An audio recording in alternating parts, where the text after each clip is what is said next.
time allows, make 3 points. First, there's no people without its own space and time. We need Jewish space, we need Jewish time. And part of the way we construct Jewish time is by Parashat HaShavua. So I want to start speaking about Bereshit and Noach. Bereshit. Rashi, this first Rashi on the Torah, one of the things in there says, why does the Torah start here?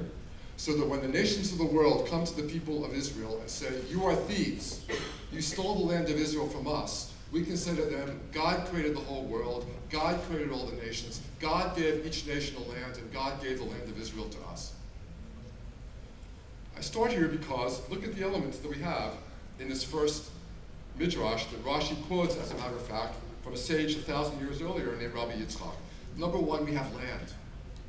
We have a land connected to this people as an integral part of this people. Number two, we have a tradition that goes back to Torah, and I would stipulate, not as the Chancellor of JTS, not as a person wearing kippah, but as a Jew, as a member of the Jewish people, that if Judaism does not relate itself to Jewish tradition, if Jewish people does not relate itself to Jewish tradition, it suffers vacuousness. There's not only one way to do that relationship, but without that relationship, we are not ourselves. Number three, we've got a political context. Rashi, writing 1,000 years ago, when the Christians and the Muslims are fighting over the land of Israel, is asserting the right of the Jews to the land of Israel. Rashi knows the Jewish people live in a political context, the Jewish people has interests, the Jewish people has enemies. And this is also a fact of life if you're going to have peoplehood.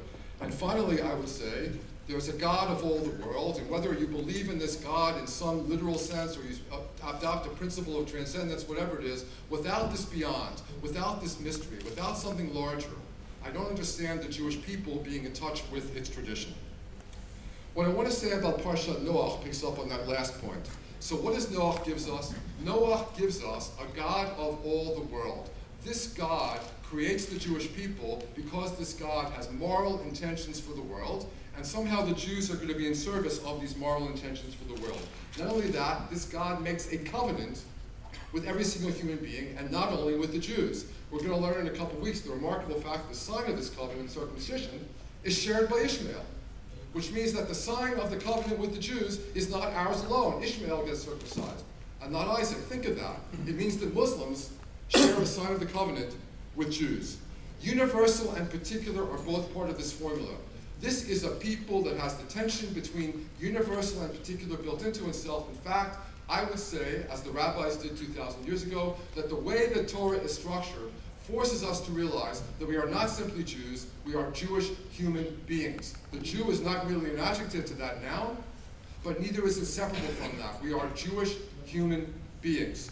And in fact, the rabbis pick up on this, and I would say the rabbis did us, contemporary Jews, in search of Jewish peoplehood, one of the greatest favors they could possibly do when they invented the concept of the children of Noah.